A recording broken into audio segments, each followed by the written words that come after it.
പ്രിയമുള്ളവരെ നമസ്കാരം. നല്ലൊരു ശുഭദിനം ആശംസിച്ചുകൊണ്ട് പ്രിയപ്പെട്ട എഴുത്തുകാരൻ കാഞ്ചിയാർ മോഹൻ എഴുതിയ ചിന്താസരണികളിലെ ഒരു ഏടുമായി വായനാ വഴിയിൽ കൂടെയുള്ളത് നിങ്ങളുടെ സ്വന്തം ഗീതപ്രഭയാണ്.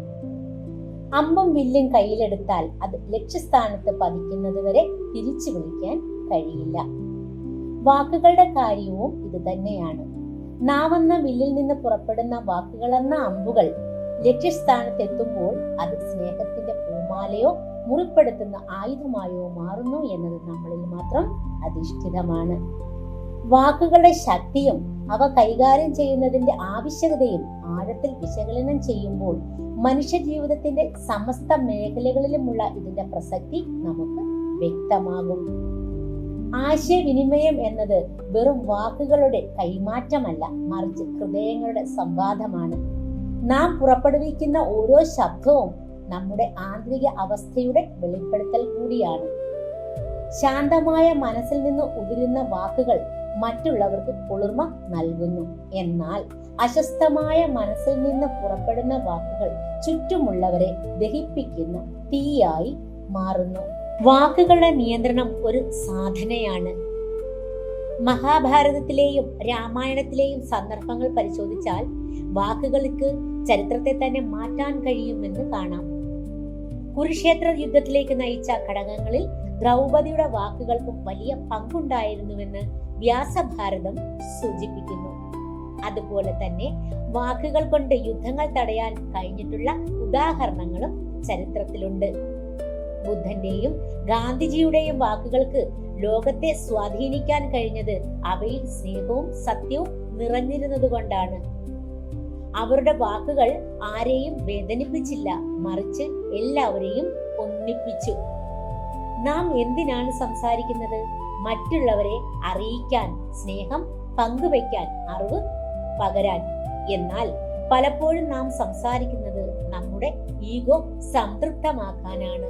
മറ്റൊരാളെ താഴ്ത്തിക്കെട്ടിക്കൊണ്ട് സ്വയം ഉയരാൻ ശ്രമിക്കുന്നവരുടെ വാക്കുകൾക്ക് ആയുസ്സുണ്ടാകില്ല, മറിച്ച് മറ്റുള്ളവരെ അംഗീകരിക്കാനും പ്രോത്സാഹിപ്പിക്കാനും ഉപയോഗിക്കുന്ന വാക്കുകൾക്ക് കാലാതീതമായ പ്രഭാവമുണ്ട്.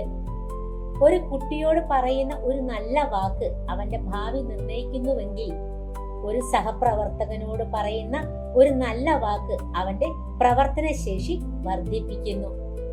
ഓരോ വാക്കും നമ്മൾ നൽകുന്ന സമ്മാനമായിരിക്കണം. അത് സ്നേഹത്തിന്റെയോ ധൈര്യത്തിന്റെയോ അറിവിന്റെയോ സമ്മാനം. അശ്രദ്ധമായ വാക്കുകൾ ശരങ്ങൾ പോലെയാണ്. അവയ്ക്ക് ലക്ഷ്യസ്ഥാനത്ത് പതിക്കാനും പറ്റില്ല, തിരിച്ചെടുക്കാനും പറ്റില്ല. അതിനാൽ സംസാരിക്കാൻ തുടങ്ങുന്നതിന് മുൻപ് ഒന്ന് നിർത്തി ചിന്തിക്കുന്നത് അത്യന്തം ഗുണകരമാണ്. നമ്മുടെ വാക്കുകൾ സ്നേഹത്തിന്റെ തണലായി മാറട്ടെ. ലോകത്തെ വെറുപ്പിന്റെ ഭാഷയിൽ നിന്ന് സ്നേഹത്തിന്റെ ഭാഷയിലേക്ക് മാറ്റാൻ ഓരോരുത്തർക്കും സാധിക്കും. അതിനായി നാവെന്ന ആ ചെറിയ അവയവത്തെ വിവേകം കൊണ്ട് മെരുക്കിയെടുക്കുകയേ വേണ്ടൂ. നാം എറിയുന്ന ഓരോ വാക്കുകളും നമ്മളിലേക്ക് തന്നെ മടങ്ങി വരുന്ന ഒന്നാണെന്ന് ഓർക്കുക. സ്നേഹം കൊടുത്താൽ തിരികെ സ്നേഹവും, വെറുപ്പ് കൊടുത്താൽ തിരികെ വെറുപ്പും ലഭിക്കും. വാക്കുകൾ ആയുധങ്ങളല്ല, അവ സ്നേഹത്തിന്റെ ചിറകുകളാണ്. അവ ഉപയോഗിച്ച് അകലങ്ങളെ കുറയ്ക്കാനും ഹൃദയങ്ങളെ അടുപ്പിക്കാനും നമുക്ക് സാധിക്കണം. നമ്മൾ ഓരോരുത്തരും തിരഞ്ഞെടുക്കുന്ന വാക്കുകൾ അത് മറ്റൊരാളുടെ മനസ്സിനെ മുറിപ്പെടുത്തുന്നതാണോ അതോ ഉണർത്തുന്നതാണോ എന്ന് ചിന്തിക്കുക. ഈ ചെറിയ ജാഗ്രത മതി ഒരു നല്ല വ്യക്തിത്വത്തെ രൂപപ്പെടുത്താൻ. അവസാനം നാം എടുത്തു പറയേണ്ടത് ഒന്നു മാത്രം: മൗനം സ്വർണമാണ്, പക്ഷേ അർത്ഥവത്തായ വാക്കുകൾ അതിലും വിലപ്പെട്ട രത്നങ്ങളാണ്.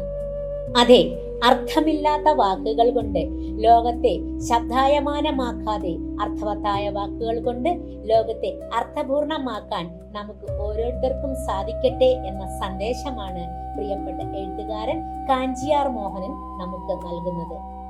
എന്റെ പ്രിയപ്പെട്ടവർക്ക് ഒരിക്കൽ കൂടി നല്ലൊരു ശുഭദിനം ആശംസിക്കുന്നു. മറ്റൊരു പ്രഭാത ചിന്തയുമായി നാളെ വീണ്ടും കാണാം. നന്ദി, നമസ്കാരം.